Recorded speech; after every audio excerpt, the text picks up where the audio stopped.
Trek Geeks Podcast Network is proud to have Fansets as its presenting sponsor.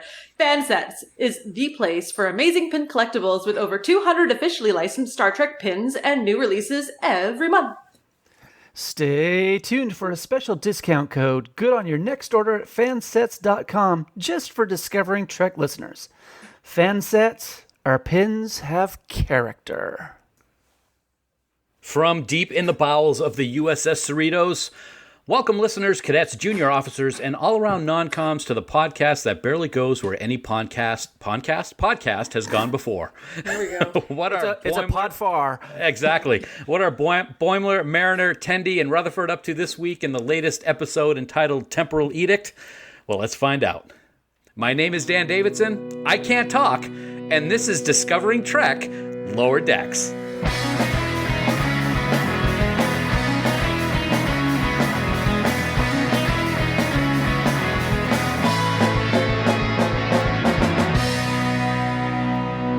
Thanks so much for joining us, and welcome to Discovering Trek Lower Decks, presented by Fansets. Each week, we're going to break down the latest Lower Decks episode and have a whole lot of fun doing it, because we like to consider ourselves the finest waste extraction team on the USS Cerritos, because when we aren't cleaning it up, we are dishing it out. And who might my crew be? Well, it's time to bring them all in right now. First up, when she isn't drinking beer and lending her musical voice to the popular Rewind, the Hot Mess Star Trek podcast, right here on the Trek Geeks Podcast Network, she's usually busy drinking beer and creating new works of Star Trek embroidered art. She's always drinking beer. She is the multi-talented and oh-so-wonderful Sara. Welcome aboard for week 3, Sara. Thanks. I wish I could do the cracking sound of a beer can right now, but no, I don't have it. There you go. Nailed Okay. it. And next up, he's a longtime friend. He is a producer on the Trek Geeks Podcast Network. His lower deck avatar has a green uniform, and after several boots of beer, his face starts to turn that same shade. He is the beautiful and viridescent Kasey Shafsky. Good to have you on board, buddy. Thank you all. It's wonderful to be here today. Boots up, babies. Boots up. It's always good to see you, man. And finally, this guy needs no introduction at all. He is the Loki to my Beale. He is Duras to my Worf. He is Finnegan to my Kirk. But most important, he's my brother in Trek, my dear friend, and someone who is not dangerous. He is Bill Smith. Sorry, Bill. I had to throw it in there. How you doing, buddy? I'm great. I only have a contractual obligation that my parole officer said I had to be here today. So let's get this going. No, it's great to be here with Kasey and Sara. That's true. That's so true. Point taken. Wow. Okay, well, it's good to have you all three of you here. Week 3, Temporal Edict, is in the book, so we're going to talk about it this week. As we are 3 weeks into Discovering Trek Lower Decks, we're going to throw something new in for week 3. A lot of people in Starfleet, except maybe Mariner, rank is very important. And as a matter of fact, Ransom had a very specific comment about rank this week. So we're going to rank Temporal Edict right now. So panel, on a scale of 1 to 4 pips, and you can use a half pip if you would like. No spoilers, just high-level thoughts on the episode. Sara, let's start with you. Name, rank. Chekhov. Pavel. Rank. Admiral. I'm going to go with a 3.5. This was my favorite episode so far. Wow. Yeah. Okay, that's pretty high. Kasey, what do you got, man? Absolutely. I agree with Sara. I would give it 3.5 pips because we got a lot more character development in this episode. Loved it.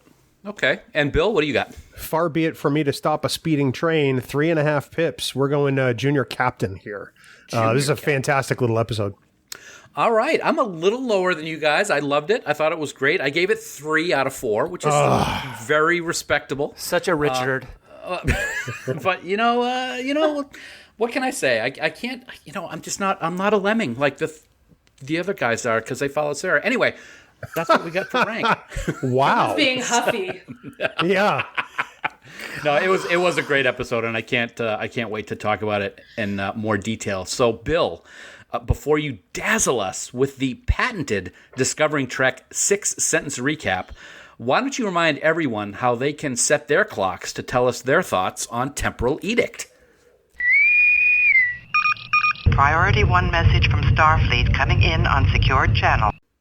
Well, on both Twitter and Facebook, you can find us at Discovering Trek. In both of those places, you can leave us comments, questions, or tell us what you might do with all your spare time on board the Cerritos.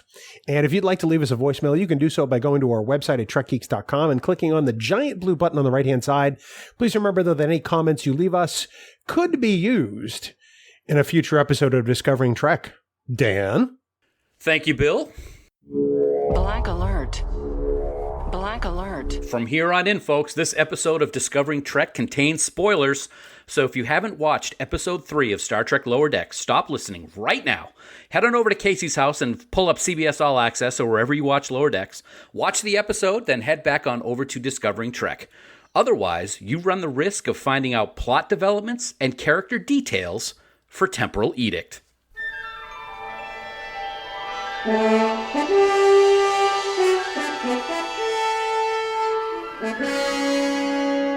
It's time for the best recap in the galaxy. It's the 6-sentence recap starring the one and only Bill Smith.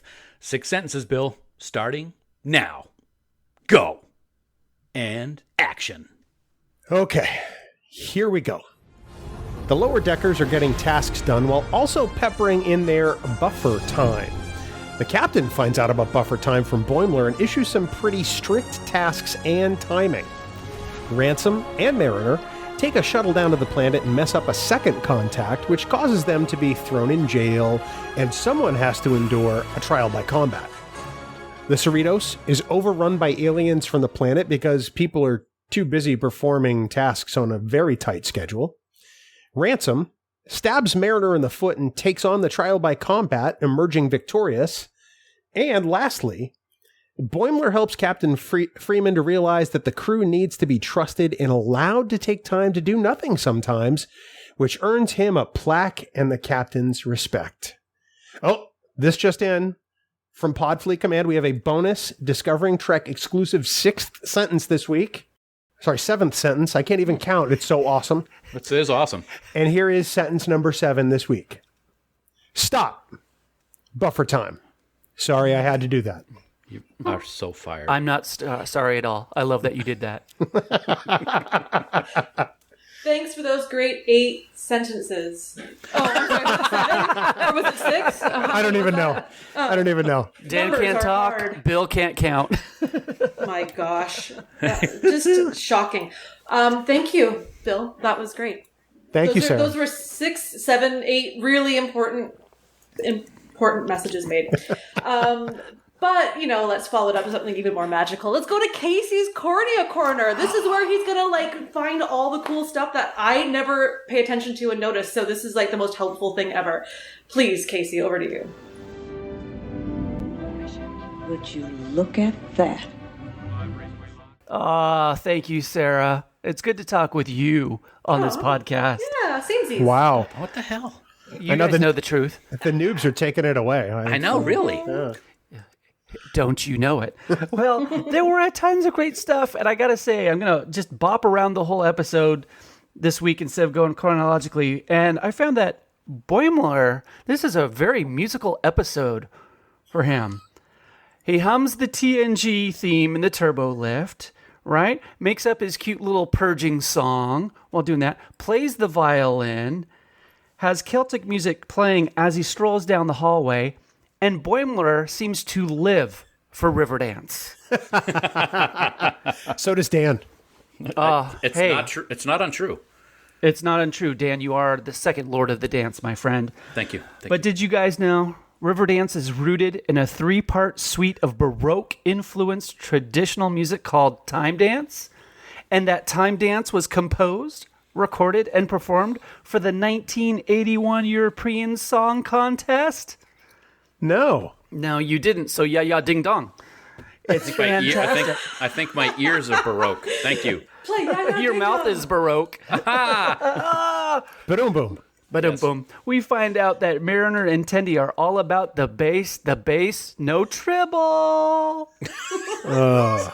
There was happening. I've been hanging around with Dan far too long. I thought it was funny. I really need to drink more if we're going to do this. Oh, you don't? Come on. Buffer time. We find out buffer time. That's usually something Bill does all by himself, but on the Cerritos, it's completely a different story. Wow. Jack Ransom is jacked. Someone likes his shake weight. Most definitely. We have a nice little great bird of the galaxy perched on a Boimler statue at the end. So, hey, there's the Gene. Poor O'Brien. His statue is behind the transporter control. It's just like, that's the dude's life completely. It's like, oh my goodness.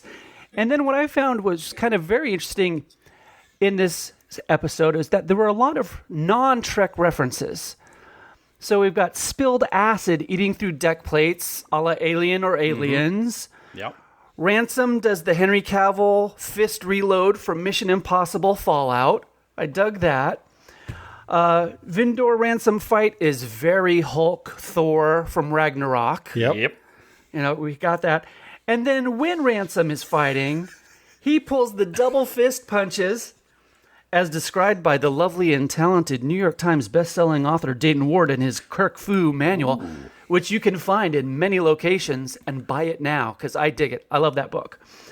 So there were just a lot of cool things in this episode that I found. It's like they keep referring back to Trek, but now they're bringing in other stuff, which if you're a geek and you're nerding out on something and it comes up, you're like, oh my God, these writers are on top of stuff.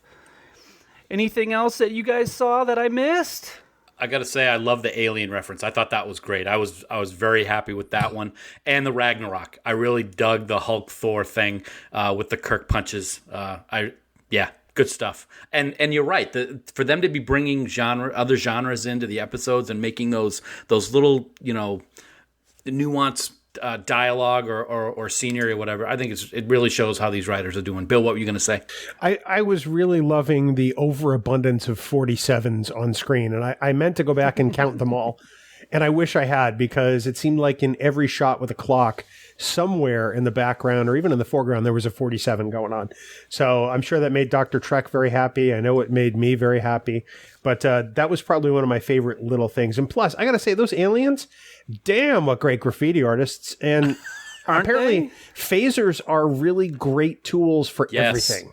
I love that graffiti setting on the phaser. Yeah, that was very cool. Stun, anti-graffiti. Anti-graffiti. Yeah. Yep. It's perfect. Absolutely. And we got new, right? Before you jump in, we get new aliens. The Galrakians, that very interesting. A little bit of Voldemort and a little bit of somebody who's had one too many facelifts and they shave behind their ears.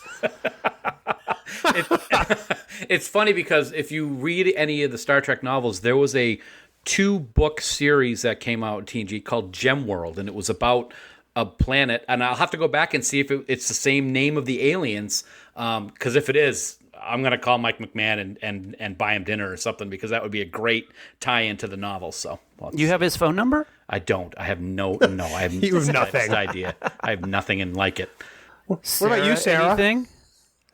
Oh, hi.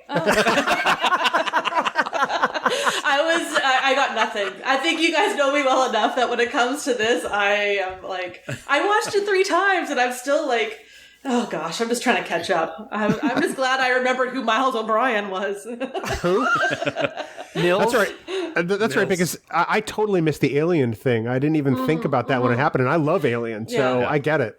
I did think that the episode in general and the plot story of them on the planet was had a Galaxy Quest kind of feel to it. It just really did, and I just love that. It's just a good story. It's a classic. One of the things that I liked is in the future at the end when the teacher was talking to the kids, there were a couple Ferengi. There was a Borg. It looked like a Borg. There was a Borg. As well as some humans mixed in. So I thought, the Federation's come a long way in the future, I guess. Yeah. Oh. I hear you, Sarah, on that when they're galaxy questing it on the planet. It's like, when they fall back, why don't they fall back into the shuttle?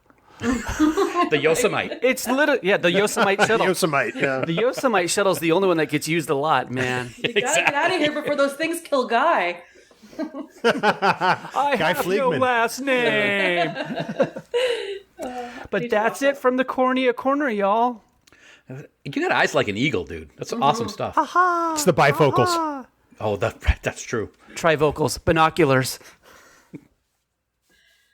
Folks, we want to take a moment to give a big shout out to our dear friends over at Fansets. As always, they are the exclusive sponsor of Discovering Trek, and as always, they are hard at work coming up with new ideas for pins of all kinds of genres, like Harry Potter, the DC Universe, Irwin Allen, and of course, Star Trek. As you all know by now, and you better know by now, when it comes to the highest quality of products and customer service, you don't need to look any further than Fansets. They know that their customers expect and deserve the very best, and they do everything they can to make your experience with Fansets a positive and rewarding one. Yeah, you're absolutely right, Kasey. And a perfect example of that would be the latest release of the Voyager/DS9/First Contact Com Badge. You know, they actually received the pin a couple of months back, but they didn't like the way it came out. So instead of just selling it as is, they shipped the entire set back and had them redone to the specific look you would expect as fans of the show.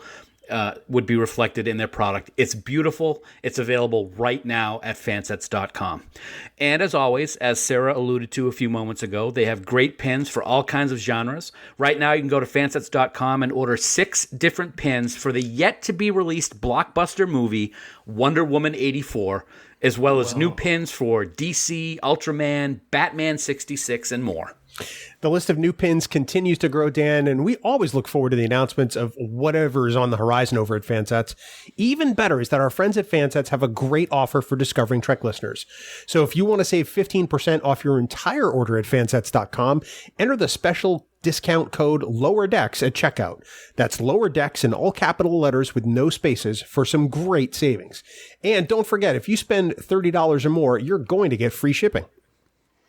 Fansets. Our pins have character, and we thank our friends at Fansets for being the exclusive sponsor of Discovering Trek. And now we've come to the portion of the show where Sara tells us what's in the Ensign's Log, where we look at the best quotes of the week, as well as thoughts from who is truly the smartest member of this Lower Decks team. Once again, week 3, Sara, no pressure. Are you up to the task? I am. Space, the final frontier. Because it was no longer Starfleet. So, this is a huge victory for the good guys. You know, I'm really easy to get along with most of the time. But I don't like bullies, and I don't like threats, and I don't like you. Let's make sure that history never forgets the name. Enterprise. Hit it. Thanks for that, Bill. I had to mute you earlier because my stomach's starting to growl so loudly, so if you can hear that, sorry. I'm hungry. Wow.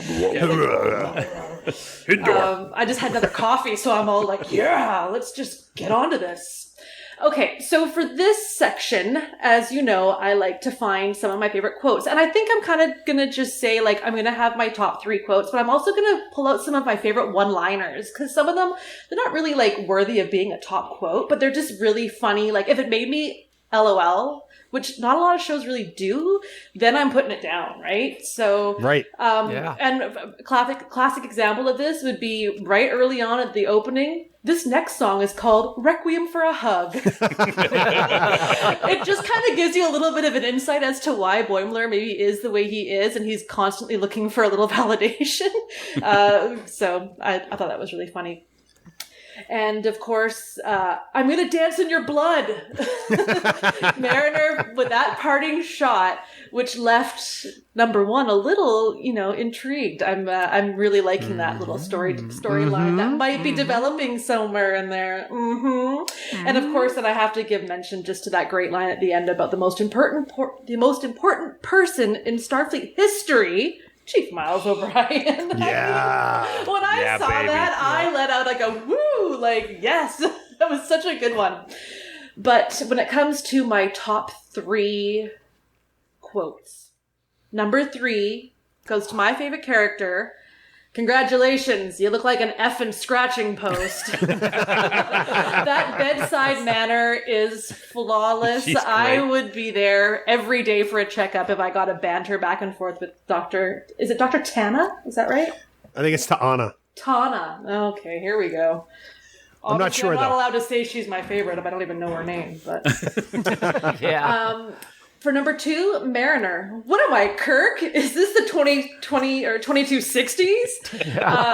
That was just such a great line because it shows for a character who says that Starfleet isn't important. She knows a lot about Starfleet history, and we've seen this now in more than one episode of references to great names. So that's why I threw that one in there. And number 1, this is my favorite quote of the episode because I saw it early on in the trailers and everybody's been quoting it and saying it. Space, the funnest frontier? So that's Boimler having a time, doing all the work. And I just thought that was just a cute play on words. It's a quotable quote. It's going to be everywhere. And that's why I picked it for my number 1. What about you guys? Bill, let's start with you this week. Oh, well, thanks. No pressure. Yeah, no, not at all. You covered a lot of mine. I like the bit where Ransom starts to go into his speech. And I love how he tells Mariner in the jail cell, look, I'm writing this speech. Just, give me a second. Like, I have to come up with this great, oration to get out of here. And then I think it's probably the funniest scene of the week to me. You could ask me for quotes, but Dan knows that I'm well past remembering any of that. Yeah, that's true. Kasey? I dug a few things. There's one, with Rutherford saying, swords and spears? How'd these guys get on board? And I was like, right, in this whole episode, you have phasers. Use them. Yeah. Come on. And then some more from Ransom where he's all, you always speak freely. No one can stop you from speaking freely.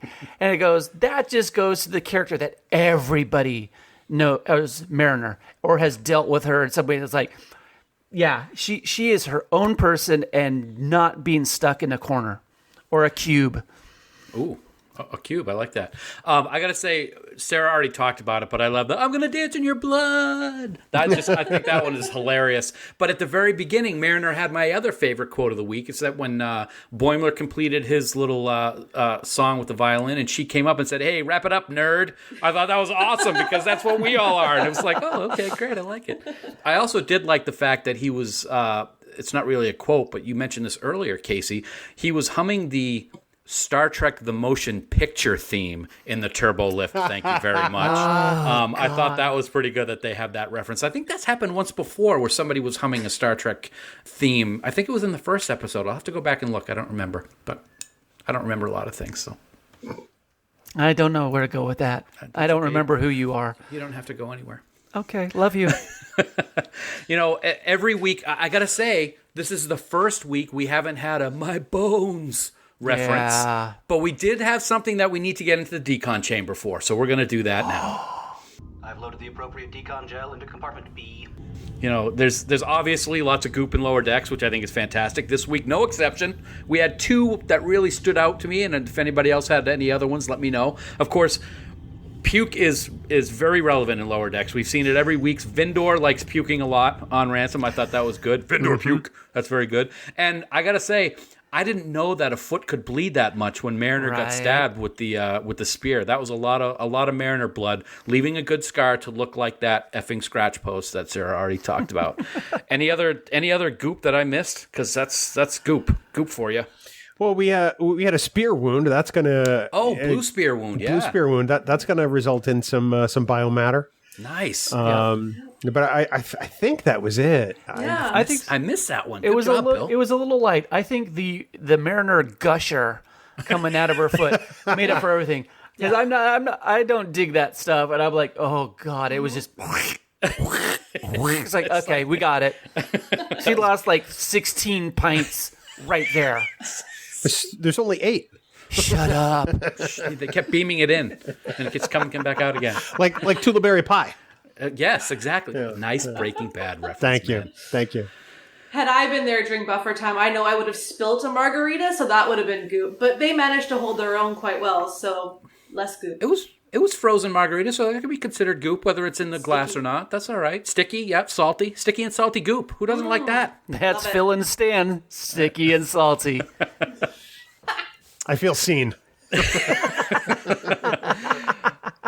Well, now it is time for us to get into the turbo lift, head all the way down to the lowest of the lower decks, and discuss some of the elements of this week's episode in Deck 47, sponsored by our friends over at Science Division. They're the makers of the galaxy's first interactive tribble that you can control with your very own smartphone. These brand new tribbles will be an incredible addition to your Star Trek collection, and you can find out more at sciencediv.com. Science Division. Trouble's never been this fun. So we've talked a lot of different things about this episode, and I got to say, guys, when I first saw this episode, and even the second time I watched it last week, it wasn't my favorite of the three that we've seen so far. I was kind of like ho-hum on it, but I watched it about an hour ago with my wife, and I really enjoyed it. I don't know if it's because I've had a couple of martinis or just because I knew I was going to be talking about it with you guys, but I had a lot of fun with it. One of the best parts of the whole episode wasn't even the episode, it was my wife. You know when there's chaos on the ship and Boimler's just finishing up something and he's walking and he's like and he sees the graffiti and he's just like so concentrating on his work. My wife looked at me and goes, yeah, that's me. I just thought that was hysterical. I'm like, yes, it is you, and I'm going to talk about that on the show tonight. So I thought it was good.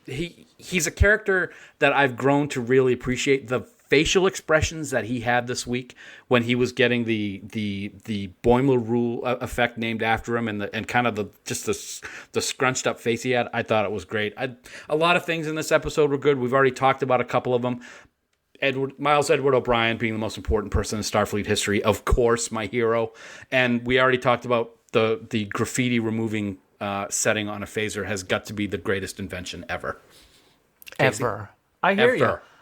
I dug that we got a little more depth into Ransom, and like we've talked about briefly a little bit, that he and Mariner seem to have this little mutual respect, infatuation thing going on, or beginning there, and just that it brings more emotion and depth to the characters. I don't need to see relationships, that's fine if they happen or not, or who likes who, whatever, it doesn't matter. But that we're seeing more depth of these people and seeing like why Ransom is so dedicated about Starfleet and why rank matters to him. And that he's like, hey, I would rather die than you go out there. This is our team. Mm-hmm. And you don't see it that way. And that in a 24-minute episode, that you can start to see these characters evolve in front of us in ways we haven't seen them before, but also to each other. Does anybody think that Ransom and Mariner had a relationship in the past? And the reason I ask that is because when they're in the jail cell and they're talking, she's showing all the scars, she says, what about your scars? And he goes, I don't have any scars. So I kind of was like, that's a little interesting. Don't know if it was supposed to be meant that way or if it's just that he's so perfect he doesn't ever get hurt, but I found it interesting. Well, I took it to mean that he always follows the rules, so he doesn't have scars. I don't know if they knew each other previously or maybe had some kind of liaison, if you will. I think that that's what's on the verge of happening going forward. But I think that he was taking a shot at her like, I'm Mr. Rule follower. I'm Mr. Starfleet. I don't have scars. I'm going to tweet out to Jerry and see what he says. Now, does Ransom know who she is? And that no, I don't think so. I don't think so. I don't think so either, which makes it even better if something had happened or potentially could happen, and that still remains a mystery. That's a great question. So you guys all think that nobody but the captain knows that it's her daughter? Yes. Mm-hmm. Yes. Interesting. Mm-hmm. Okay. Because that would change everything. How people treat Mariner to suck up to the captain. Okay. Mm-hmm. Interesting. Sarah, what did you think? We've talked a lot about the episode. Anything else you want to add to the conversation? Sure. I loved the flirtatious arguing between those two characters. I'm all for it. That just hooked me in 100%. The thing that I found really interesting, though, is this was only episode 3, and because the episode was so focused on that storyline, I found myself missing the other characters, like Rutherford. And I've already developed an appreciation for each character, which I think is not an easy thing to do with 3 episodes of a half-hour show. And that just to me says that the writers are doing such a great job of giving each character their own unique little, quirks and stuff that you want to see more of. So there you go. One of the things, to your point, that I like about what they're doing in the show is Lower Decks, and we expect it to be kind of concentrating mostly on these characters. But they're able to work in the senior officers quite a bit, and I think that really works. It shows a good dynamic between the 2 levels on the ship. So, I thought that was cool. What about you, Bill? Let's do a spin-off show that has all the senior officers, and it could be 2 perspectives. Oh, my God. Upper Decks. Upper Decks. Comes on right after. Let's do it. Let's tell somebody. I have 2 things this week. We haven't really been doing Starfleet commendations on Discovering Trek Lower Decks, but I have one, and I'm going to issue it here, and it's to Jerry O'Connell. He has very quickly become one of my favorite people in the Star Trek universe. And Ransom has become one of my favorite characters simply just because he's badass. But he's human, and he knows that he's got failings and things he's trying to work on. But Jerry is such a super positive champion of this show that it's infectious. And his online, persona and his social media has been fantastic where Lower Decks is concerned. So yes, if we were giving out Starfleet commendations, mine this week would go to Jerry. So getting on to the other thing I wanted to bring up, and I'll pose this question to you guys. On Twitter and on our Patreon supporters Discord server, people have brought up the fact that it was a little too gratuitously violent in that a Starfleet officer wouldn't stab another Starfleet officer in the foot. That was perhaps a little over the top. I think that it's in line with the show. And we've seen other officers become incapacitated by other Starfleet officers in the past, whether by getting punched out or getting flipped by Sulu in Star Trek IV: The Voyage Home, or even the old Vulcan nerve pinch. So I wanted to see what you guys thought. And Dan, maybe we'll start with you since you get to lead off every question. Were you okay with the stabbing of the foot? Yeah, absolutely I was. You got to remember that this is supposed to be comedy. It's supposed to be things that we're not used to seeing in Star Trek, which I think is one of the things that makes the show so good. It is Star Trek, no matter how many times the gatekeepers say that it isn't. It is. I think it's good. And I liked how Ransom explained it in sickbay at the end. There was no way he was going to let her do it. So he was expecting to get court-martialed over it. He knew it was something he was not supposed to do as a Starfleet officer. He did it anyway to protect her. I don't have a problem with it at all. I thought it was great. I thought it worked. I think it shows what type of character Ransom is, not just the character, but what type of character he has. And I'm totally cool with it. Try White, what about you? I have a really strict rule when it comes to my fandom. I've loved Star Trek for 30 years, and the thing I always play really strongly is I like what I like, and I don't compare Trek to other Trek. If I don't like a show or a series, it's because of something about that show and series, nothing to do with where it fits in the universe. So I came into the show with that opinion again of this is going to be its own thing and judge it for its own thing. And I think that the violence or the stabbing of the foot fit in fine to the story because it suits the characters and the comedy and the kind of little bit over the top that it's doing. And go ahead, Dan. Let me jump on in that real quick because Sara brought up a great point. I remember seeing earlier in the last week or two, somebody was really having a hard time and complaining about the fact that in the first episode's first minute, Mariner stabbed Boimler with a batleth, and that would never happen. How they could be even talking about something like this in Star Trek, and you just got to take in the fact that she was drunk. This is a cartoon. This is supposed to be humorous. And I think it works. I think even that scene in the very first shot of Lower Decks really worked. And how about you, Mr. Fandango? What do you think? Well, Bill, can you hear me? Can you hear me now? What? Can you hear me? Yes, I can hear you. Okay, then keep your finger on the button, you donut. Okay. What is... Wow. Where are we going today? Oh, we're going everywhere, my friend. I think in all this discussion, what you all brought up, it's really important to remember that the two of them being in that little jail cell is that they're discussing doing the wrong thing to do the right thing. And Ransom recognizes that, stabs her in the foot. Now, what I also find is for everyone is that a scene, a series, a movie, whatever, can be great for you and not great for somebody else, and you're both correct. Yep. Right. Because it isn't, oh, that movie sucked. It's like, no, that movie sucked for you. And that's fine. And, you know, okay, I have no problem with that. So when things are put out there of like, oh, this is great or this is crap, I tend to not listen to people that say that unless they give the caveat of, you know, for me, this was blank, blank, blank. Because then it's just an overgeneralization. And really, also, if people include always or never, I'm instantly on guard about all that. And it's a cartoon. And I get some people may not like people being injured to be funny. I find it hysterical most of the time because I've done enough self-damage with power tools where I come in laughing and like I got blood spurting or big old bruises from stuff. And I'm like, oh my God, check this out.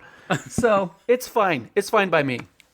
I will say that at the times I saw the feedback, it was constructive and very, you know, personal, not necessarily ad hominem. So I do take that, you know, with the opinions, you know, I respect that because not everything's for everybody, like you say. The other thing I want to say is that this is an episode in the finest tradition of Star Trek. It screams TOS to me, or even some early TNG, Dan. And it's just, you want to talk about a love letter to Star Trek, Temporal Edict is it. Well, that's why I think Mike McMahon is doing such a great job running the show. When we spoke to him a couple of weeks ago, he made it very clear that this show is a love letter for his appreciation and fandom of Star Trek. And it's great that we've had these 3 episodes so far. And I can't wait to see what's coming out. We got 7 more episodes to go and 7 more weeks of talking about it. So I think it's going to be a lot of fun. And speaking of that, Kasey, what do we actually have coming up next week here on Discovering Trek Lower Decks? Long-range scan of planet complete. Next time on Discovering Trek, we'll continue how many weeks? 23 straight weeks of new Star Trek with the 4th episode of Lower Decks titled Moist Vessel. Yeah, I don't know. That might be the first time, and I think it is, that moist has been used in an episode title. But for everyone, until then, remember that you can subscribe to Discovering Trek by searching for us on Apple Podcasts, Spotify, and anywhere fine podcasts are found. Plus, now you can support Discovering Trek and the Trek Geeks Podcast Network by subscribing to bonus content on Patreon. Get access to the unedited audio of all our podcasts if you dare, and a lot of other perks. Boy, that unedited audio is going to be rocking this week. Let me tell you. Oh my God, please don't. We want to take a moment to recognize the following amazing producers of Discovering Trek, and we are truly grateful for their support. Ken Tripp, Charlie Mulvey, Chris Trabuzio, Craig Ewing, Jackie and Chris Hackney, Leonel Marchand, Matt McGonigal, Mike Bovia, Sean O'Halloran, Peter Craig, Ken Bird, Jamie Rogers, David Hood, Rachel Delaney, Kyle Castillo, Chaz Bradshaw, Kimberly Hartman, Christina Werther, Steph Lesque, Jim McMahon, and the lovely and talented Jess Vashon. If you would like to support Discovering Trek and the Trek Geeks Podcast Network, beam on over to patreon.com/TrekGeeks, where subscription levels start at $100 billion? No, at $1 a month. That's the Canadian amount, the 100 billion. It's pretty close. Pretty close. Of course, for more great Star Trek discussion, please check out the other podcasts from the Trek Geeks Podcast Network. In addition to Rewind with Sara and Haley, there's Politirex, 5-Year Mission, the podcast, and the brand new Infinite Trek, providing even more discussion on Star Trek Lower Decks every Tuesday. To find all our podcasts and where you can download them, visit trekgeeks.com/listen. The Trek Geeks Podcast Network, no one talks Trek like we do, Dan. Well, I guess time's up on Temporal Edict. Anyone? No? I'm sorry. Can we go back in time to avoid that joke? Sorry. It's the Omega 13. There you go. It has been another great discussion, everyone. And I want to thank, as always, my friends, Sara, Kasey, and Bill for joining me here And really can't wait to get together next week as we sit down to discuss episode 4, Moist Vessel. Moist. Until then, never stop discovering. Music for Discovering Trek is provided by 5 Year Mission. They're writing an original song for each episode of Star Trek. Hear more of their music at 5yearmission.net. Discovering Trek is a production of Coconut Media Works. Executive producers Bill Smith and Dan Davidson. For more great Star Trek discussion, discover the other shows of the Trek Geeks Podcast Network at trekgeeks.com or find us in Apple Podcasts, Spotify, or your favorite podcast app.